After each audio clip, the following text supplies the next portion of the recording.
You're listening to Addressing Gettysburg. Hello, everybody. Welcome to Ask a Gettysburg Guide. This is Matt. Bob is not with us today. He is on vacation in Arizona. And so it is just Tim Smith and myself today and your questions. Also sitting in, he may or may not speak, but he just wanted to come in to observe, is Eric, listener turned producer, or chief of staff. We're not sure what his title is yet, but he's here as well.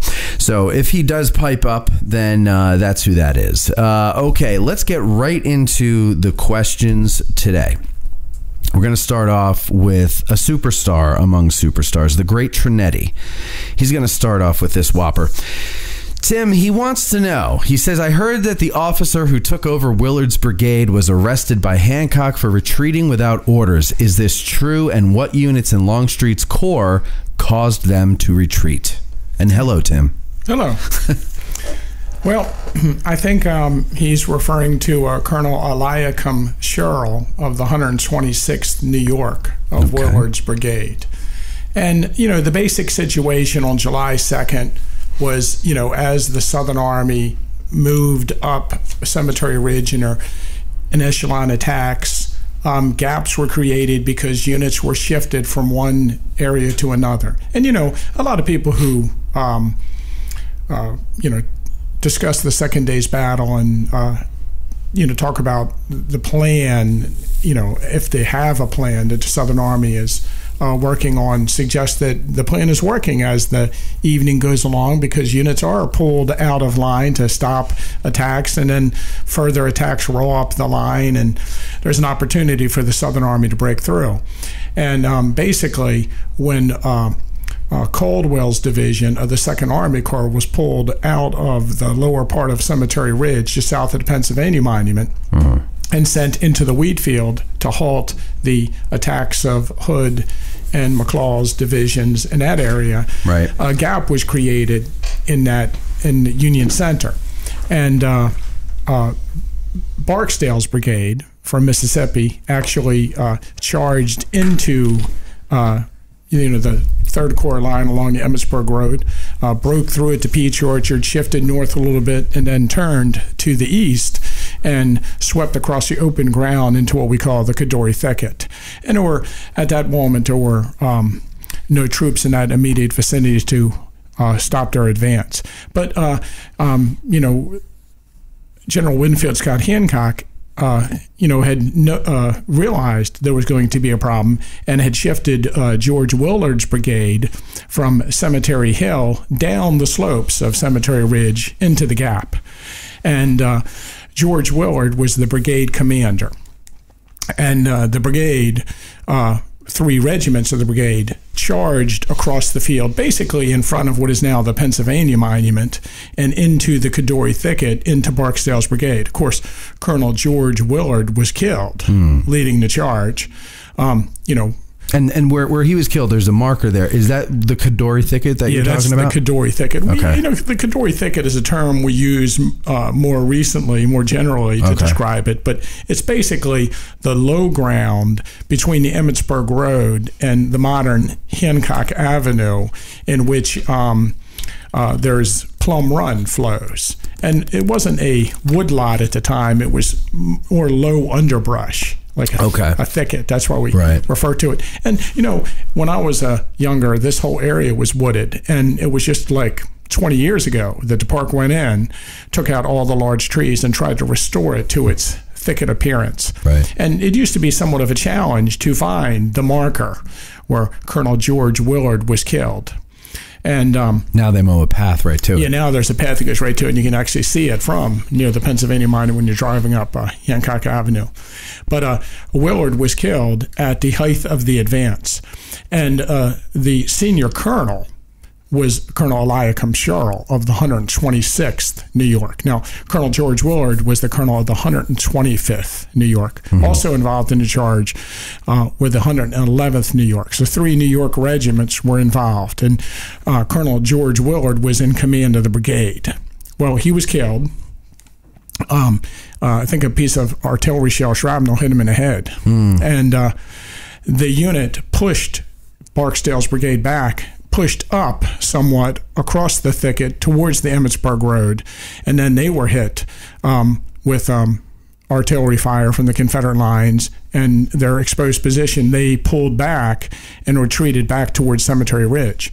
And as they were retreating back, the story is Hancock comes riding up, and Hancock had ordered them to maintain that position, and he wants to know who's in charge. Well, George Willard is dead. So he finds the senior colonel, Eliakim Sherrill, and places them under arrest because he, had ordered them not to pull back, right, or ordered to retreat.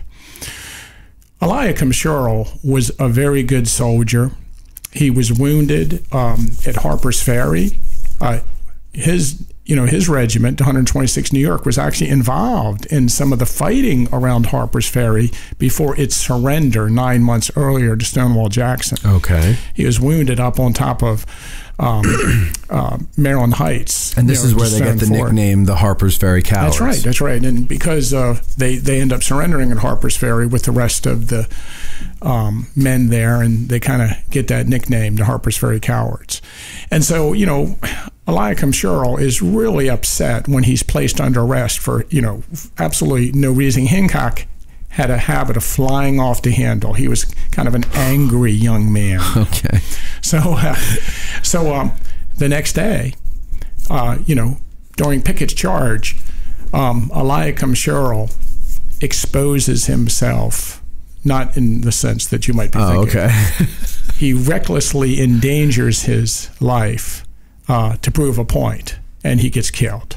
And it's an interesting story. Of course, Winfield Scott Hancock is wounded in July 3rd, and of course he's hospitalized. And weeks later, General Alexander Hayes, who's the division commander, so George Willard's brigade is part of Alexander Hayes's division, and Eliakim Sherrill would be, take command of the brigade on July 3rd. And Hayes apparently had talked Hancock into, doing away with the arrest and putting Sherrill back in command on July 3rd before the charge. Oh, okay. And of course, Hancock has 3 divisions, and Hayes is one of his divisions, and Gibbons and Caldwell. So after the battle, Hayes goes to visit Hancock, and as they're discussing different things, Hancock says, "Oh, whatever happened to that, colonel that I placed under arrest there?" And I'm paraphrasing, I don't remember the quote exactly, but Alexander Hayes says something to Hancock like, "It's just like all your damn apologies, Hancock." No, he's dead. Too little, too late. Yeah, and he gets really angry with him, according to the account. Oh, all right. Well, and I think you see that a lot in the Civil War, where there's especially an officer whose courage has been called into question. If you want to die in the Civil War, you have every opportunity to do that. Right. And so, it's not like you could argue the same exact thing happened to Garnett, Richard Brooke Garnett, right. in Pickett's charge. Where give them the background of that. Well, Richard Garnett had been placed under arrest by Stonewall Jackson after the Battle of Kernstown because he had ordered his men not to retreat. And Garnett, seeing that his brigade was going to be wiped out because Stonewall Jackson had ordered a ridiculously stupid attack, as he often did. He's not the military genius that a lot of people make him out to be. Careful, Tim. Yeah. Careful. And so Garnett is pulling back. Garnett pulled his men back, and he's placed under arrest. And Garnett wanted this to go to some sort of resolution. He wanted there to be some kind of court-martial trial so he could bring evidence and show, that Stonewall Jackson was out of his mind. And Robert E. Lee kind of stepped in and, brushed it aside, and he would never actually let there be a court-martial. And he was reassigned to a different position. But Garnett still feels the sting of this. And of course, he, I forget exactly what the story is. He got kicked by a mule or something like that. His leg is he's got a bum leg, or he can't walk, so he decides to ride his horse at the head of his brigade and Pickett's charge, and of course, he's killed as a result. Now, do we have any evidence of Armistead appealing to Longstreet to like in the movie Gettysburg? Yeah, I don't know. You'd have to ask someone in the Pickett's charge expert. Of course, I'm sure it's made much more dramatic in the movie Gettysburg. Sure. But I should say that in the movie Gettysburg, Garnett was one of my favorite people that I met. Richard Prine. He was an interesting guy. He was one of my heroes. And when they were making the movie, there were two people that, I liked Tom Berenger and I liked Sam Elliott, and I got to talk to them, and that was great and all. But there were two people during the film of the movie that I really went out of my way to talk to. One was Richard Anderson, who played General Meade. Is that right? Is that his name? I believe that's correct, and, yes. Prine, because both of them were in The Bionic Woman, the greatest show of all time. See, I remember that show. I don't remember them from anything else. I think Andrew Prine, right? Or Richard, yeah. He was in, I think he was in a John Wayne movie that I saw when he was a young actor. Yeah, he was in a lot of movies. Yeah. It's interesting because I see those guys in other movies or TV shows from the 70s, and some of them are in them together. So this, Gettysburg isn't the first time all of those guys worked together. There were some of them that have worked together on things before. And I know we're getting way off this topic. Yeah, we are. But, one of my favorite things is to watch the movie Tombstone. Yes. Because the movie Tombstone was made right after the movie Gettysburg. Yep. And not only are there some major actors that are in both movies, but a lot of the bit actors. Yep. The guys don't really Turkey have Creek lines. Jack Johnson. Well, these guys are also in the movie Gettysburg. Yeah, It's neat to watch them in something that was made right afterwards. Well, it's interesting to go talk to Dirty Billy, because ask him about Val Kilmer's hat in that movie, and you'll sit there for 20 minutes listening to his stories. And but Sam Elliott is the link to I think a lot of these people from Gettysburg getting the work in Tombstone, so it's pretty cool. All right, so let's move on here. Darth Etzcorn, he says, I recently got suckered into a reenacting group. They took advantage of my obsession with history and used it against me. I wonder what that means. I have noticed a few guests on the podcast have mixed feelings about reenactors. Is there a true dislike of the hobby? If so, why? What do you think about that, Tim? Well, that's interesting. I don't know. I think Gettysburg. Everything's magnified in Gettysburg. Oh yes. So you might detect that we might have a dislike for the ghost tours, for instance. You might. But it's only because we have ghost tours. Right. If you talk to Fredericksburg historians, I guess they have ghost tours too. Yeah, but they don't. It's not. Everything's more magnified here. Yeah. So I would say this about the reenacting here, and you got to try to put it in a proper context. The Gettysburg reenactment is the biggest, usually, of the reenactments that is held yearly. Right. And, we could talk about whether there's going to be a reenactment or a reenactment here this year. But, when you have reenactments, people come to the Gettysburg reenactment. I'll bet you the Gettysburg reenactment gets the most spectators every year. Mm-hmm. And so people are drawn to it. And people who don't normally reenact and people that are not really living historians reenacted the Gettysburg reenactment. It is the farbiest of the farb fests that exists.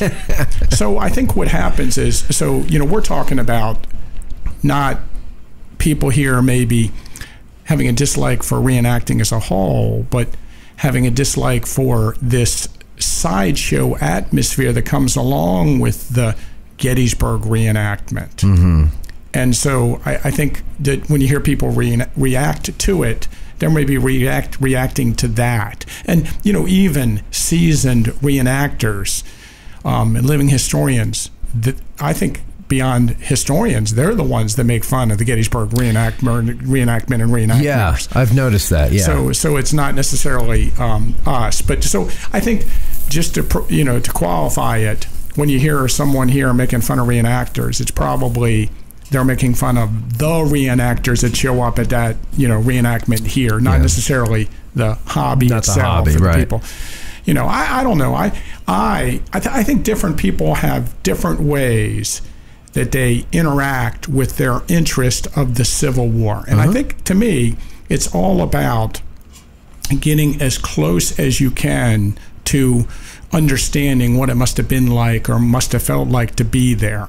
And some people like me read about it. I just love to read about it and love to read books written by soldiers and love to analyze the accounts of the battle and what must have happened from that standpoint. Right. And other people collect rifles that were actually here during the battle, or, you know, souvenirs, or, you know, you have an artillery shell and you know that artillery shell was fired at the Battle of Gettysburg, or it was a dropped bullet or something like that, and that brings them closer. Right. They collect things. There's a connection. And other people, you know, they try to put themselves in a moment by dressing like Civil War soldiers and trying to, you know, see what it was like to wear a Civil War uniform or to load and fire a Civil War musket. So to me, it's just a different way that people, you know, try to get closer to the feeling of the Battle of Gettysburg. Yeah. I think the thing I've noticed with people, and Eric, you were a reenactor, right?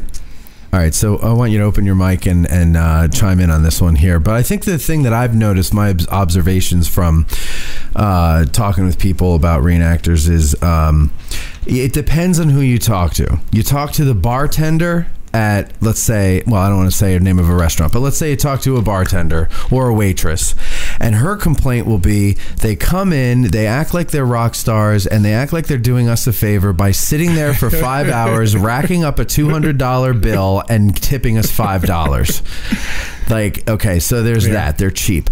Then there's also they're cheap, but also they think that they should be treated special simply because they're in a costume, as these people put it. Secondly, you within the reenactment group, you know, like with anything, like within podcasting, within any kind of group, there's always people that are sniping at others because they think that, you know, they're the better one. And so same thing with reenactors is you got people that think, well, I'm better because I made my uniform and I have the right stitch count on my buttonholes, and that guy bought his at a store, you know, and, you know, all this other stuff. Or they wear modern day glasses frames or whatever it may be. And then there's, you know, like my perspective, like, because I'm not into reenacting, I kind of liken them to Trekkies. You know, like the people that like to dress up like their favorite Star Trek guy, and they learn how to speak Vulcan or whatever. Is it Vulcan? What's that language? What? Yeah, Vulcan, right? See, I don't know because I'm not a Trekkie. But, you know, they like really get into it, and they play the part. Like, I'll give you an example. Klingon. That's the word I was looking for. Yeah. So, like, all right, here's an example of, I call this, well, I got douche chills from this, okay? This is a decade and change ago.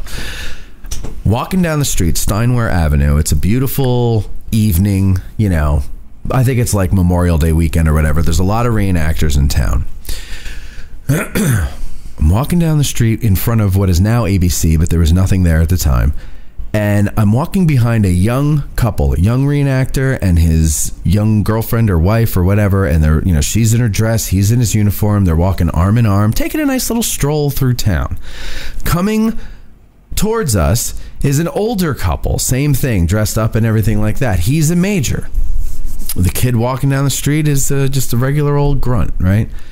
And as they pass, the major stops and turns around and dresses him down for not saluting a higher rank.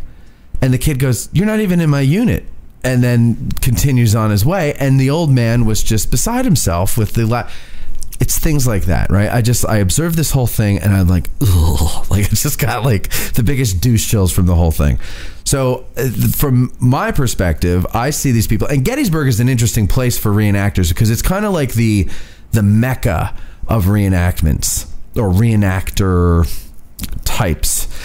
Another Memorial Day weekend. You get a broad spectrum of reenactors that don't necessarily have anything to do with Gettysburg. Mm-hmm. And, you know, of course, you know, you get the World War II guys. Well, Eisenhower, you know, there was a POW. Okay, so there's some connection there. World War I, same thing. There's a connection there. But what were those soldiers called in the Vietnam War that wore the tiger stripe camouflage? You know what I'm talking about? Well, I've seen them. You've seen them. You know what I'm talking. Was that the Viet Cong? No, it wasn't the Viet Cong. No, the Tiger Stripe was generally used for like special forces. Special forces. Okay, so I see those guys walking down the street. Okay, and then a couple minutes later, I see these two guys who I think are reenacting like 1930s pimps because they're in zoot suits with those big floppy hats, and Pete and I we counted like all these different types of reenactors, and we're like, what? This is Memorial Day weekend. Like, what's the big deal? I think that was mainly because of the parade. I don't know what the pimps were doing, but I mean, the other military guys later showed up in the parade, you know. But now, as a reenactor, Eric, from the outside or from the inside, like, what is your take on this question? Is there a true dislike of the hobby? Do you guys feel that? I don't know that there's necessarily a dislike of the hobby from outside of the hobby. I see a lot of infighting within different groups in the hobby itself. Based on what? What is the competition? What's a lot of it comes down to authenticity. So there's two major camps within Civil War reenacting. That's what I have experience with.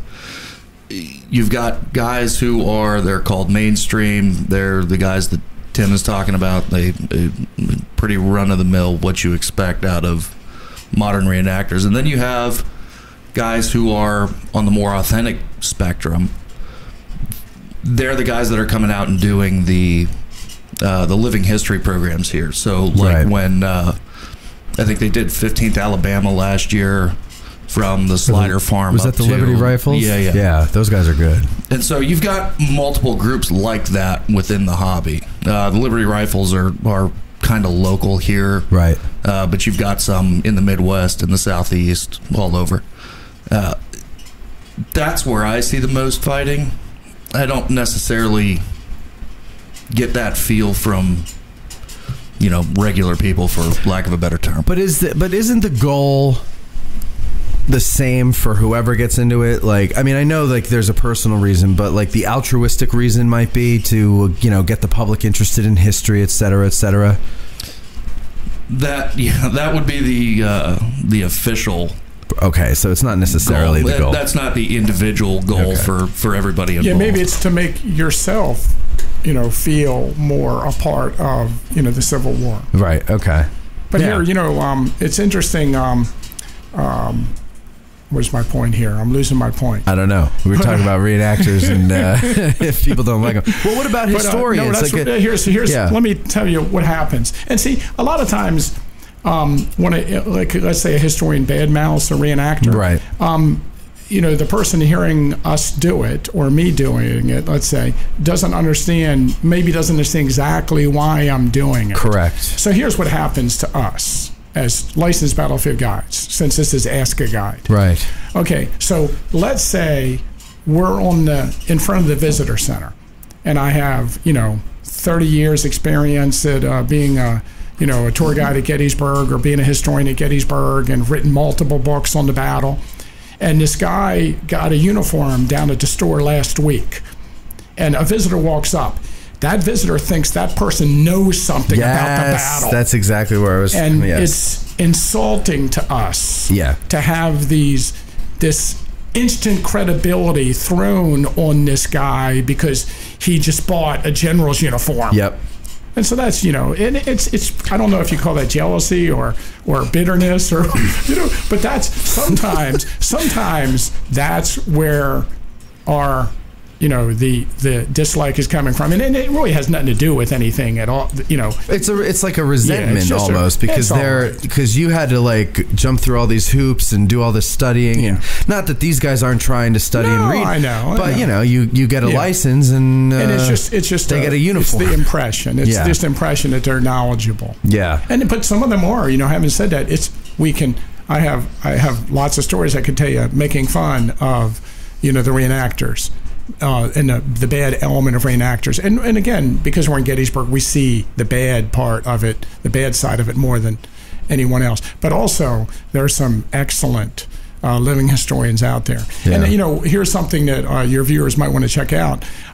American Battlefield Trust films the Remembrance Day parade every year. Yes. And we do a little narration of the parade. Yep. You can find that on YouTube, and you can see some of these units. And even within the parade, you'll see a wide diversity of very serious people and maybe people that aren't so serious. Yep.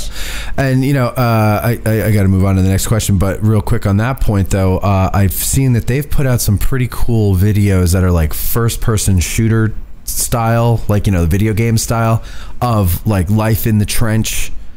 Have you seen these on YouTube? Yeah, I've seen a handful of them. I think the what is it, Shenandoah University is actually doing a pretty big VR program for I can't remember the name of it, whatever battlefield they're responsible for down in the valley. Yeah, it was it's pretty cool, and that's the type of stuff I want to be doing. But whatever. Okay, so let's get on to the next question because we're coming up on our break. We have the_bearded_historian. He would like to know, what were the actions of Tennessee regiments at the Battle of Gettysburg? Wow. Well, we have a Tennessee brigade at the battle. Of course, Tennessee had troops that fought on both sides in the American Civil War. And Eastern Tennessee, is, I guess it's more northern, and Western Tennessee is more southern, and the middle of it's mixed together. And Tennessee has a lot of rich history, and there's a lot of fighting in Tennessee. I think when you're a kid and you read those books about the Civil War, like Our Incredible Civil War, I think they say Virginia has the largest amount of Civil War battles, and Tennessee is like second. But there is a brigade of soldiers from the state of Tennessee at the Battle of Gettysburg, commanded by General James Archer. And in the first day of the battle, Archer's brigade launched the initial attack of Heath's division against Buford's cavalry line, and of course crossed Willoughby's Run, and then the Iron Brigade hit them, drove them back, captured General Archer and a few hundred of the Tennessee soldiers along with it. Of course, there was an Alabama regiment, I should mention, also in Archer's brigade. But on the third day of the battle, of course, Archer's brigade, then commanded by, I believe, Burkett Fry, actually is involved in what we refer to as Pickett's Charge as part of, Pettigrew's division. And they're pretty severely cut up there also. And what was it, a total of 3 Tennessee regiments here? Yep, 3 Tennessee regiments. The 1st Tennessee Infantry, the 7th Tennessee Infantry, and the 14th Tennessee Infantry are involved in the fighting here. So is that why there's 3 stars on the Tennessee State Monument? I think really the 3 stars on the Tennessee State Monument represent the 3 parts of Tennessee: Eastern, Central, and Western, as I understand it. But it works out. It works out. I was at the monument dedication for the Tennessee Memorial. Okay. Tennessee did not have a state memorial here until the 1980s. This is interesting that I can't remember the date, but I'm thinking it was in July of 1982 or July of 1983. That's funny. I can't remember the date. I think probably 83 would have been an anniversary. I mean, a big one, right? Yeah. But the state of Tennessee put up that memorial. I actually donated money to it, and somewhere at home I have like a large roll-out certificate that I donated. And I always find it interesting that the Tennessee monument the original design was much like the North Carolina monument, where they had soldiers on top of it, and pointing away or somebody leading the charge to a group of Tennessee soldiers. But I understand that the monument was downsized during the production. I don't know exactly what happened there, but the monument you see today is not the one that was originally designed. People love the Tennessee Monument, though. It's a great place to get out on Confederate Avenue to do an overview of the battle. And one of the interesting things about it is the monument sits on a pedestal, and engraved in the pedestal is the outline of the shape of the state of Tennessee. Oh, that's right. Yeah. And people really, really like that. Yeah, and that's just slightly south of the North Carolina monument, just, right? On Seminary Ridge. It's stop number 4 at the auto tour route. Yeah. And it's a really nice monument. So the percentage-wise, Tennessee suffered one of the heavier losses of a state during the battle, because their all the units from the state were involved in heavy fighting. Yeah, okay. And of course, General Archer's captured in the first day's fighting, commanding the brigade. And it's, I guess it depends on how you qualify it, but, it's the first time a Confederate general had been captured by the Union Army since Robert E. Lee took command of the Army of Northern Virginia. Okay. Again, you got to be careful how you qualify because there's some variables in there. Sure, and there's somebody waiting for you to make a mistake listening out there. We always are pretty careful about how we qualify things. Yeah. All right, well, let's take a quick little break to hear from our sponsors, and we will be right back. Think outside the bus and let Getty's Bike Tours show you the only way to truly experience Gettysburg. There's a reason why Getty's Bike Tours is the longest running bicycle tour company in Gettysburg, and that's because they put the customer's experience at the top of their list of priorities. Follow a licensed battlefield guide through some of the most legendary ground in American history. There's a tour route for everyone, from the newbie to the hardcore history buff. So go to gettysbike.com or call 717-752-7752 and book your reservation today. Mention Addressing Gettysburg and receive 10% off your tour. That's gettysbike.com or 717-752-7752. Discount does not apply to rentals. My favorite place to go, Mason-Dixon Distillery. They create their award-winning spirits from grain grown on Gettysburg National Military Park, and they cook their comfort food from ingredients sourced from local farms. For great food, amazing drinks, engaging conversation, and plenty of on-site parking, which is really hard to find here in Gettysburg, head over to Mason-Dixon Distillery, located at 331 East Water Street. Mention you heard this ad on Addressing Gettysburg and get a free dessert with any meal. That's right, I said free, just because you mentioned this show. That's Mason-Dixon Distillery, 331 East Water Street, Gettysburg, Pennsylvania. Victorian Photography Studio, located on Steinwar Avenue in historic downtown Gettysburg, is a vintage tintype and digital portrait studio.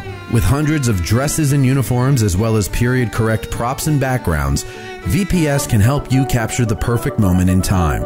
As one of the few remaining practitioners of the craft, the photographers at VPS are trained in the history and artistry of wet plate collodion photography. So stop on in or book online for a truly unique Gettysburg experience. Go to VictorianPhotographyStudio.com and follow them on Facebook and Instagram at VPS_Gettysburg. That's VictorianPhotographyStudio.com and at VPS_Gettysburg on social media. Okay, I know spots like these are annoying, but they're a necessary evil when it comes to free content, so here we go. There are 3 ways to support this show and the Addressing Gettysburg project as a whole. 1, the most effective way, is becoming a monthly subscriber at patreon.com/addressinggettysburg. That's patreon.com/addressinggettysburg. Our patrons receive access to interviews with experts recorded especially for them. Number 2, the fun way, by getting some merch over at our store at addressinggettysburg.com. Show that you're in the know by wearing one of our t-shirts, hoodies, or other items at addressinggettysburg.com. And number 3, the free way. You shop at Amazon like everyone else, so why not make those unnecessary sales that only make you feel guilty anyway count for something? Every time you want to go and shop on Amazon, go to addressinggettysburg.com first, then click that Amazon banner at the top of the homepage, and sign in and shop like you normally would. The beauty of this is that Amazon gives us credit for qualifying sales while it doesn't cost you 1 cent more than you intended to spend in the first place. But you gotta make sure that you do it every time you shop Amazon. Okay, there. We're finished with the obligatory pitch for your support. Man, our Patreon patrons must be laughing right now, saying, we don't have to sit through commercials on Patreon. Wink. All right, and we're back now. Tim, real quick, you were recognized over the weekend, weren't you? Yeah, one of our listeners. Yeah. And excuse me, I don't remember the name. I think it's Megan. I think her name is Megan. Oh, okay. I was in the Farnsworth House beer garden, tending to the fire. I often have the responsibility of going over and getting extra wood and putting wood on the fire outside. And I was talking to this couple, and out of the blue, she said, "Oh, excuse me, would you be Tim Smith?" Nice. I was like, yeah. And usually when people say that, they recognize me from PCN or something like that on one of my videos. And she said, "Oh, I recognize your voice from your podcast." Nice. That's the way it works. And I heard from Dave Wilson over at VPS, the Victorian Photography Studio, the other day, and he said that those same people went and took a picture with him because of the podcast too. So please, when you hear these commercials in the middle, ladies and gentlemen, you come to town, patronize those businesses, because that helps everybody out, and we all appreciate it. All right, let's get on to the next question here. Gettysburger RN is the first person to ask an East Cemetery Hill question, and it's about darn time. His question is, when on the afternoon/evening of July 2nd did the 33rd Mass and 41st New York advance forward from the base of East Cemetery Hill? What was their purpose, and how long did they stay out there, and how far forward did they advance, etc., etc.? So he just wants to know, what did they do? Well, I don't, first of all, I should qualify by saying I'm not any kind of authority on East Cemetery Hill. Okay. So, I think there's a lot of different things written about, speculation as to where they were, exactly what they did. I don't think I know. Both units have a really good books written about them. There's a history of the 33rd Massachusetts Infantry written by a guy named Underwood, who was in the unit in 1881, I believe it is. Let me think of the title here. I can look it up. The 3-year service with the 33rd Massachusetts Infantry, and there's a really good book on the 41st New York. But I think both of these units indicate that we're talking about there being units being advanced prior to the Confederate assault on East Cemetery Hill. So, for a while, on the evening of July 2nd, there was heavy fighting on Culp's Hill, and it wasn't until a little bit later that the units that attacked East Cemetery Hill swung out of the town of Gettysburg. They looked like they were advancing towards Culp's Hill, and then, of course, Isaac Avery's brigade from North Carolina made a wide arc and swung around and attacked East Cemetery Hill. But prior to that, I think these two units had elements of these two units were out in front. I know that more has been made of their advanced position because, there are people who are trying to suggest that one of the photographs of the Harvest of Death series, that series was recorded out in front of East Cemetery Hill. Oh, is this one of the mystery ones that Scott Hartwig? That's right. Scott Hartwig was talking about. So one of the theories is that these are men of these advanced units of the Northern Army that were pushed out there on July 2nd. Like where would that be? Like where the middle school is now, or along, they suggest the site is, the people who suggest the site is over there, along, I guess it would be just to the west of East Confederate Avenue. So if you turn on East Confederate Avenue from the town of Gettysburg and you drive towards Culp's Hill, it would be on the right in an open field beyond the beyond the middle school. And it would be hard to tell now because the middle school is there, and it doesn't. It's hard to match up. The terrain doesn't line up. Right. Okay. Yeah, it doesn't work. But the people who are more inclined to believe that theory have really pushed for these units to have been farther out there on July 2nd than they were, and I think some of this comes from that. I know in the history of the 33rd Mass, they just mentioned that they were advanced to an exposed position, and when the attack came, they were pulled back. So, I haven't read about it in a while. And elements of the 41st New York, and I think elements of the 153rd Pennsylvania are also out there before the attack. And they're out there, what? It's just an advanced position that they're in? Like an advanced skirmish line. Okay. Because initially the attacks are coming by Johnson's division against Culp's Hill on the evening of July 2nd. And then Early's division back in the town of Gettysburg, they'll throw forward 2 brigades in the attack. Of course, Hayes's Louisiana Tigers and Isaac Avery's North Carolinians attack East Cemetery Hill. And the attack occurs about dusk, on July 2nd. Mm-hmm. So it's a late evening attack. And they they break through the Union lines partly and get up on Cemetery Hill to some hand-to-hand fighting, and then are driven back. It's actually one of the more dramatic points of fighting in the battle. Yeah, yeah. And, depending on, what you consider a breakthrough of the Union line or not, it's the only time, people like to always go over the top. It's the only time where the Southern Army violate the sanctity of the Union fishhook. Well, right, because they actually get up to the top of East Cemetery Hill for a bit. There's some little fighting up on top of the hill. And then they get pushed back. Now, the 33rd Massachusetts play a role in, after they take up position, after the attack comes, they're kind of in the swallow, the kind of hollow, swale, the hollow between East Cemetery Hill and Stevens Knoll. Okay. And that low ground there. Okay. And they fire into the flank of Isaac Avery's brigade as they swing around and break through and head up the hill. All right. So, I guess piggybacking on that question, he also wants to know why does Rhodes get a pass for his haphazard management of his division? Yeah, it's interesting that for me, I'm kind of a fan of Robert Rhodes, but I don't really think he does a very good job on July 1st. I wrote the waysides at 3rd Winchester, which was September 19th, 1864, and Robert Rhodes is killed in the fighting. And I have a wayside exhibit describing the death of Robert Rhodes. And, think about this for a second. Robert E. Lee, he has, let's say himself, his 3 corps commanders, his cavalry division commander, and then his 9 infantry division commanders. Right. So what's that, 15 people? Sounds about, okay. Yeah, well, Only one of them did not go to West Point. Robert Emmett Rhodes. Okay. He was a graduate of VMI.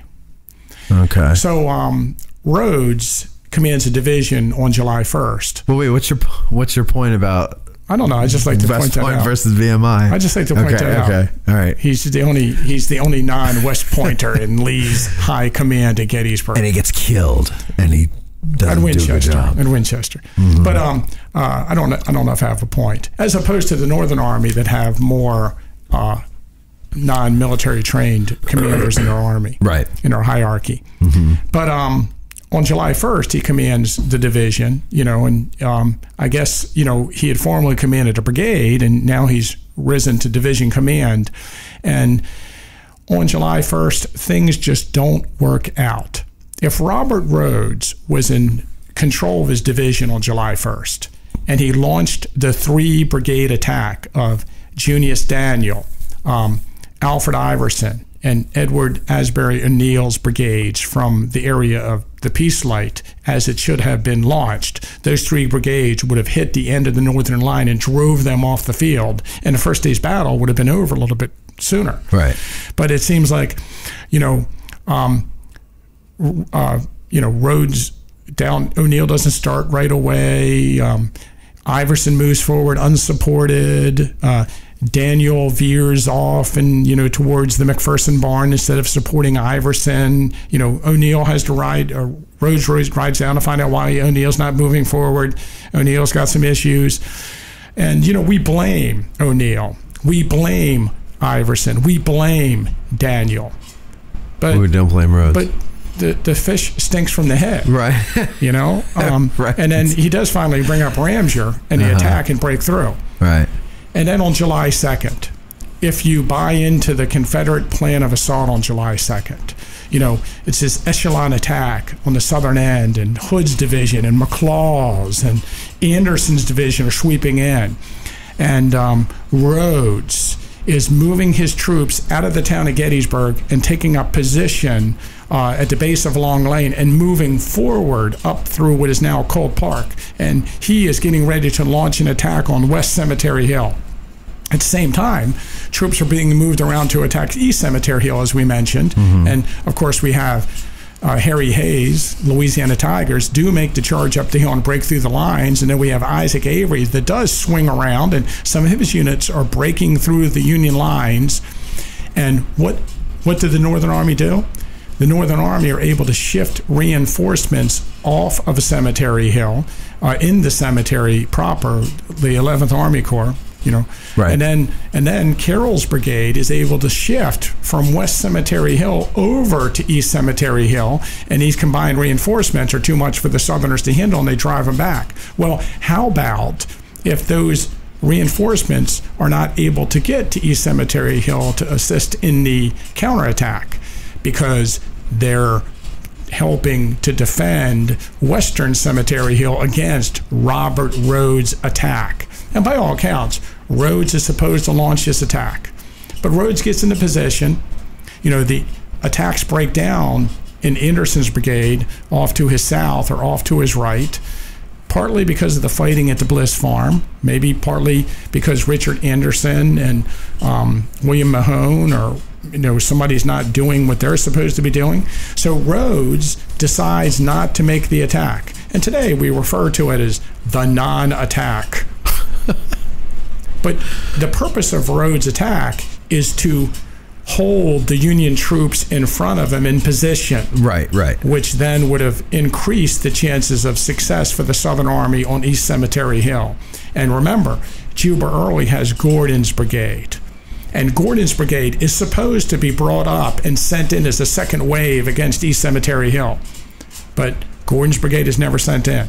Now, that might be more Early's fault than Rhodes' non-attack. Okay. But the culmination of Gordon not being sent in and the combination of Rhodes not attacking and holding those troops in position, allowing reinforcements to get to East Cemetery Hill, caused the failure of that attack on East Cemetery Hill. Now, let's say in a perfect world, everything went as planned and the Southern Army launched their echelon attack, and Rhodes does make an all-out attack against West Cemetery Hill, and lots of Confederates are killed along the McDonald's parking lot. And then on East Cemetery Hill, Gordon's brigade is sent in, and Gordon's brigade charged up the hill. Right. I still think the Southerners lose. I agree with you. I agree. They're driven back with more casualties. Yeah. So maybe in the end it doesn't really amount to as much as people would like to suggest it does. But the thing is, Rhodes does not perform very well at all on July 1st or July 2nd.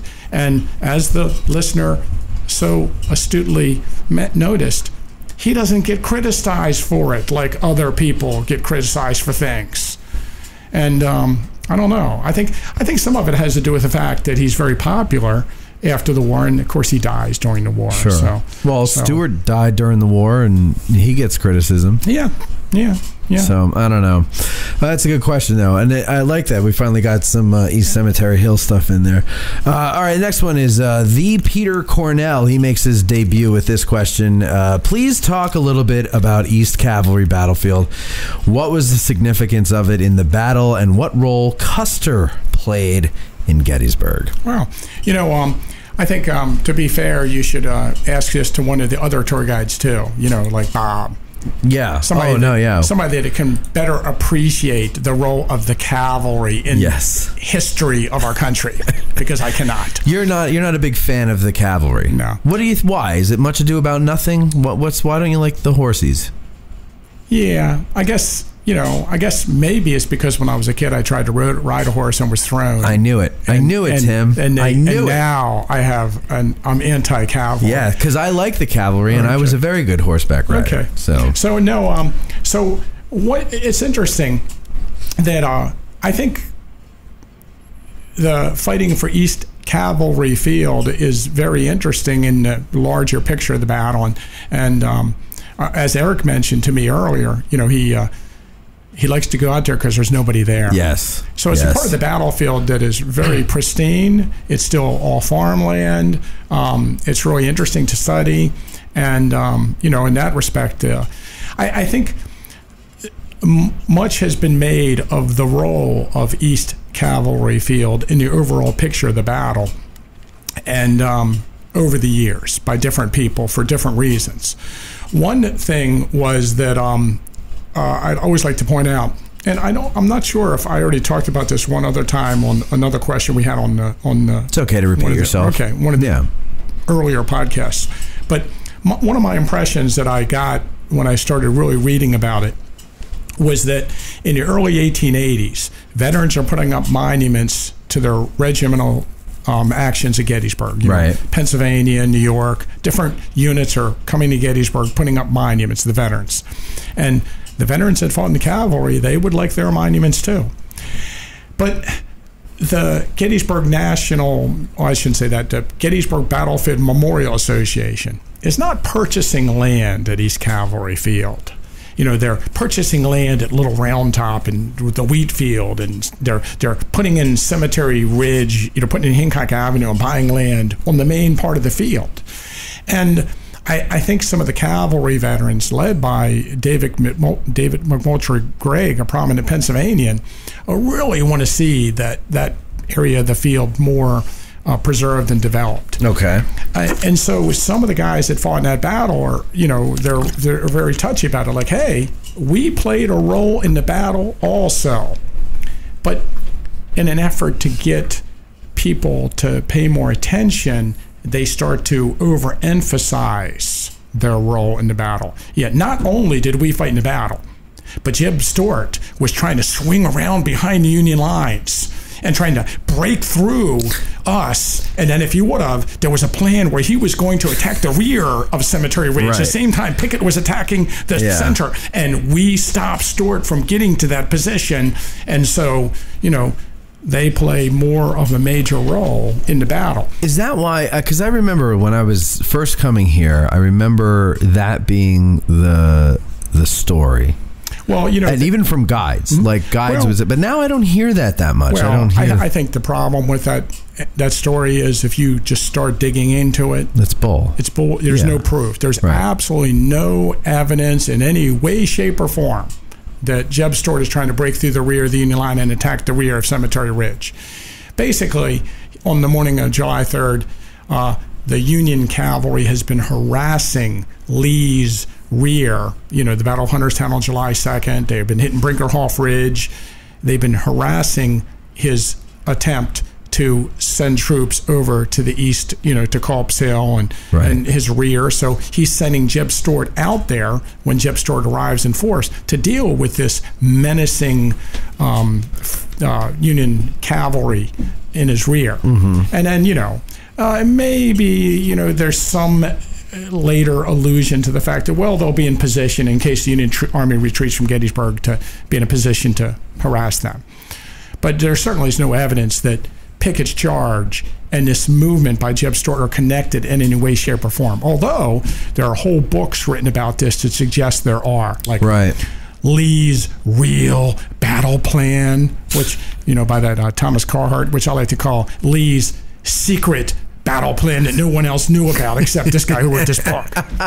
So, you know, I mean, there's been a lot of speculation about this, but I think the important thing is to know is that not that someone today is trying to suggest that there's more evidence than there is, but this was a point that was pushed early on by the Union veterans at East Cavalry Field. And again, you know, you can't blame them.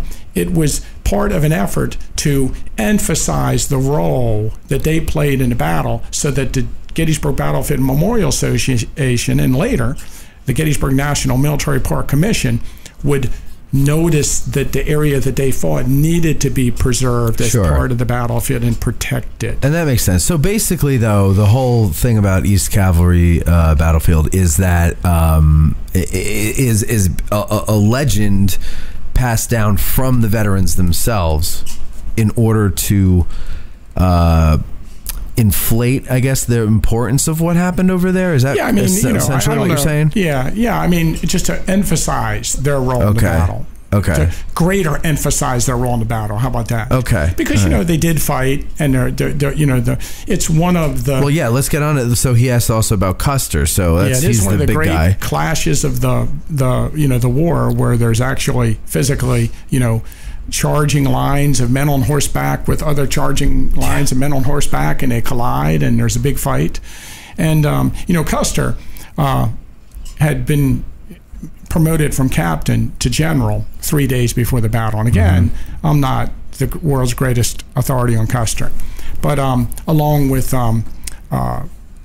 Kilpatrick, who was given command of division, and then of course the three guys that were raised from captain to general, let me just preface this by saying what happened was when General Meade was given command of the Army on June 28th, he was also given some latitude to fire anyone he wanted to and to put anyone else he wanted to in their place to advance people. So it was apparently it was here you go, one time you want to fire people, go ahead.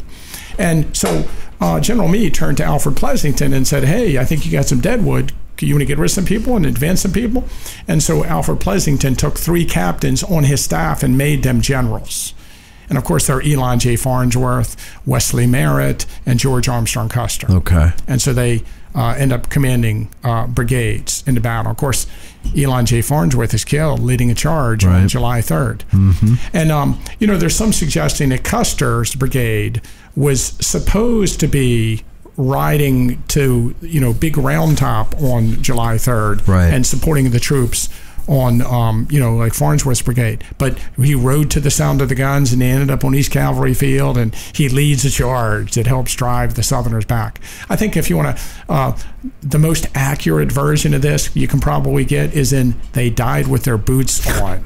No way, really? No, it's hard. I was gonna say, but I recommend it.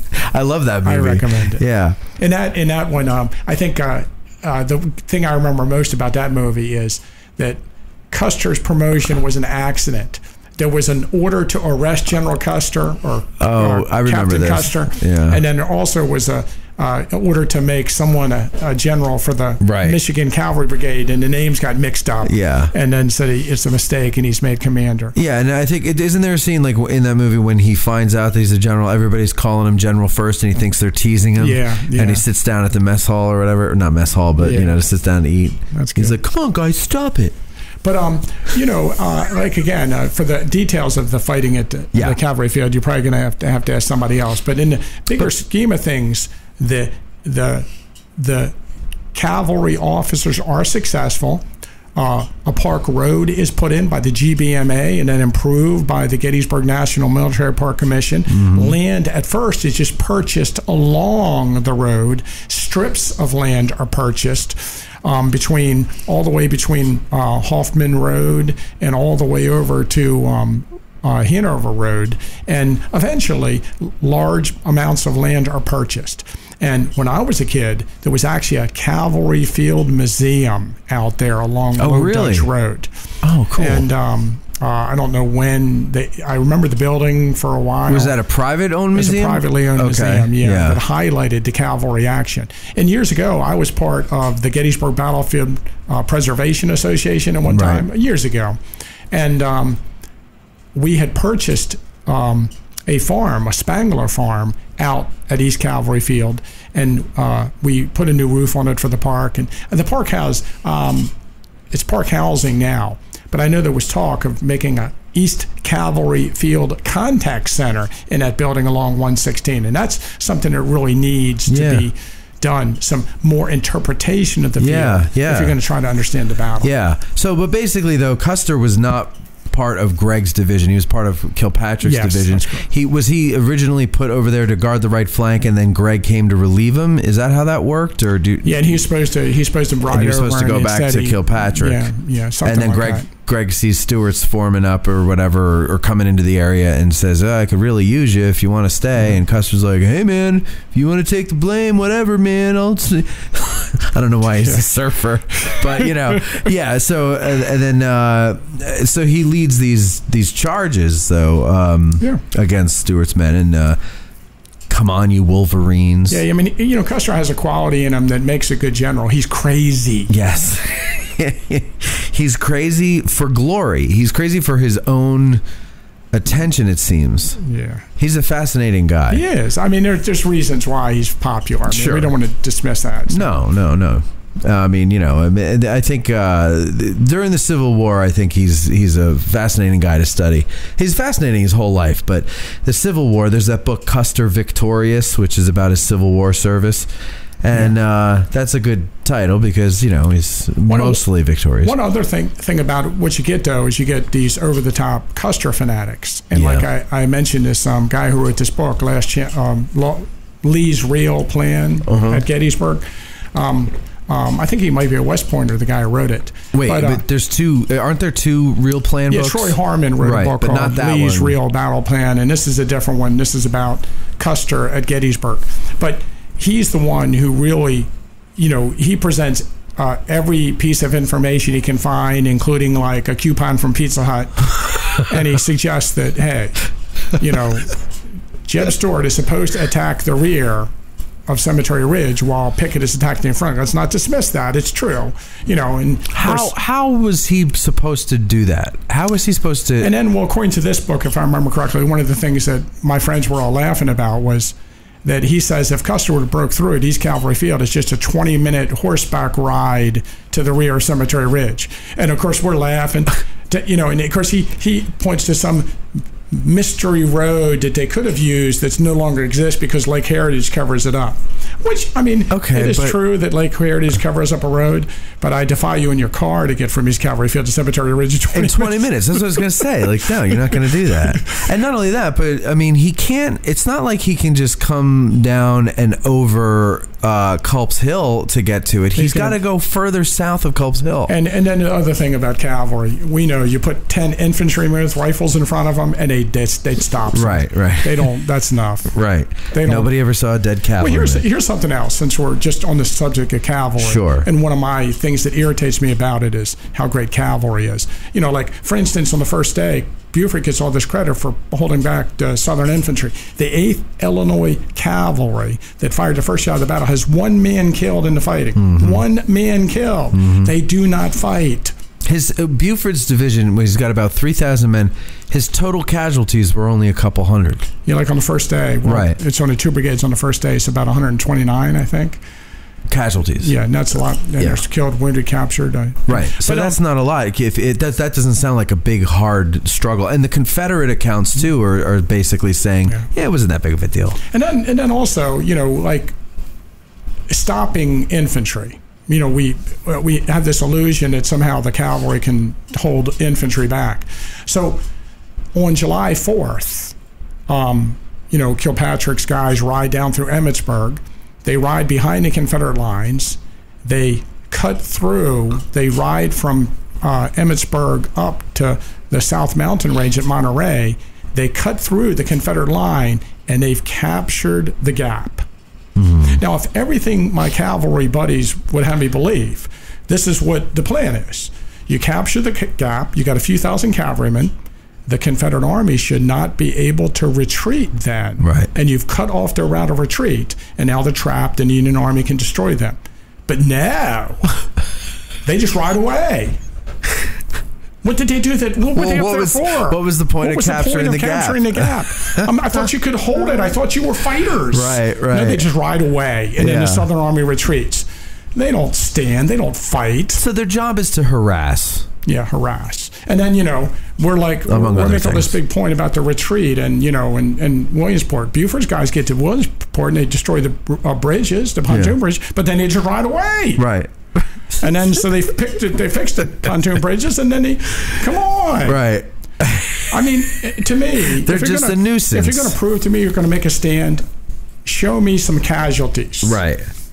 Just nuisance. Is it that the cavalry maybe came into more of its own after the Civil War, during the Indian Wars, and so we just look back on the Civil War cavalry as, this wonderful fighting force that it became? I don't know. Or did it ever become a wonderful fighting force? You're going to have to get some cavalry experts in here to talk about it. Yeah, no, I've been talking to a few of them, and I think we're going to try to do that. Okay, off of the cavalry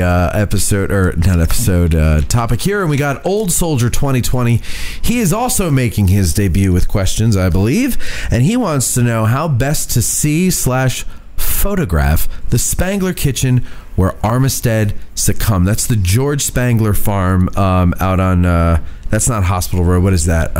It's at, it is Hospital Road? No, it's not Hospital Road. Yeah, it's called Hospital Road, that spot, and then it goes into Granite Schoolhouse. Yeah. Yeah, because you got to make a right on the Hospital Road, I guess, and then that's that small stretch of the road, I'm not sure what they call it. Right, but it's different because, But okay. But you go to Granite Schoolhouse Road and then Hospital Road.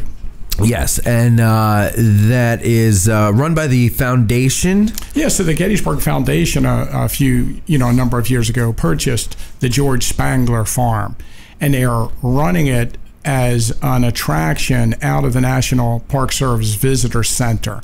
So you have to go there, and they've had it for a few years, and we were just talking about what is the plan this year for it. I'm not privy to the plan, but you can get on our website, and it has hours that the Spangler Farm is open, and they have interpretation down there, and you get on the shuttle bus and you drive down there, and they talk a little bit about the care of the wounded, because it was a large field hospital after the battle. And do you have the hours there? Well, I have the dates. It opens June 5th and it goes to August 9th, and it's only open on the weekends, I believe, right? Is that correct, or is it every day? Yeah, it's Friday, Saturday, and Sunday. Looking at the dates, right? Looks like they have the first shuttle leaves at 10 a.m. from the visitor center. And as Tim pointed out when we were talking before the show, they're kind of evolving how they're going to do all this stuff. So every year it's slightly different dates, and maybe eventually it'll be every day. I don't know, but right now it's just weekends, and you have to take a bus. You can't just pull up. It's like the Eisenhower. You have to go to the National Park Service Visitor Center, get a ticket, and there's a shuttle bus. Now I should mention that there is a plan, and it's been a plan. It's been in place for a few years, but I think it's going to happen this year or next year, where they are actually putting in a walking trail. So if you're familiar with the park, or with the National Park Service Visitor Center, which is in like Gwynn's Woods, between the Tawnytown Road and the Baltimore Turnpike, if you think about the parking lots, the base of the bus parking lot, there's already kind of a trail in existence. If you go to the base of it, and there's a little building where that houses some electrical apparatus. I don't even know what the building is. Yeah, it's like a pump station or something. So you go down past that, and there's just a short area of woods, and beyond that there's a path that goes all the way to the top of Powers Hill. Right. And then that path they're going to take up and over Powers Hill, and then down Powers Hill and across the Granite Schoolhouse Road, and it'll lead over to the Spangler Farm. Oh, yeah. So there's going to be, within the next 2 years, a way that you can walk from the National Park Service Visitor Center to the Spangler Farm. And that's been something that's been in the works for a while. Oh, that'd be nice. And theoretically, along the trail, there'll be wayside exhibits. Maybe one telling us about Granite Schoolhouse. Yeah. We get a lot of questions about where was the Granite Schoolhouse and what did it look like. There is a book written on the George Spangler Farm that you can purchase online also now. It just came out last year. On strictly the George Spangler Farm? About its use as a hospital. You also wrote a book about farms. Didn't you? My book about farms at Gettysburg, is basically just a little paragraph about some of the farms and photographs from the collections of the Adams County Historical Society of some of the farms around the battlefield. Right, okay. So it's not anything in detail or anything like that, but it's just it highlights some stories about the people that lived around the town. But it's a good place to start if you're interested in farms. You go with that. And I didn't in my book. I didn't have anything about the George Spangler Farm because it had been prior to when that book came out. The foundation purchasing the property, or I probably would have put at least a photograph in it or talked about it a little bit. Right. But there are plenty of farms around the battlefield and behind the lines, not in the national park, that were used as hospitals after the battle, the care for the immense amount of wounded that were, people that were injured during the fighting. Okay. All right, yeah. So there you go. So what's the website? Do you have the website there, Eric? Yeah, it's GettysburgFoundation.org. GettysburgFoundation.org. That's where you go for all of your Gettysburg Foundation needs. But yeah, go ahead there and find out how to get to the George Spangler Farm. All right, well, so that is all the questions that we have. That are the all blah blah. I can't speak to that. I go to physical therapy this morning, and I'm all out of whack. And I didn't do any exercises. It was just a conversation. But anyway, that's it for all the questions. If you ever want to take a tour with any of the guides that you hear here, just send an email to matt@addressinggettysburg.com, and I will get you in touch with them. And that's it. Keep the questions coming in. I'll keep compiling, and we'll see you guys next time. Thanks, Tim. Let not his sons be not dismayed, but join with me, show your blade. Booze and sing and lend your aid to help me with the chorus. Instead of spar, we'll drink down ale and pay the reckoning on the nail. No man forget shall go to jail from Gary Owen in glory. We'll break the windows, break the doors, the watch knocked down by 3s and 4s. Then let the doctors work their cures and tinker up our bruises. Instead of spar, we'll drink down ale and pay the reckoning on the nail. No man forget shall go to jail from Gary Owen in glory.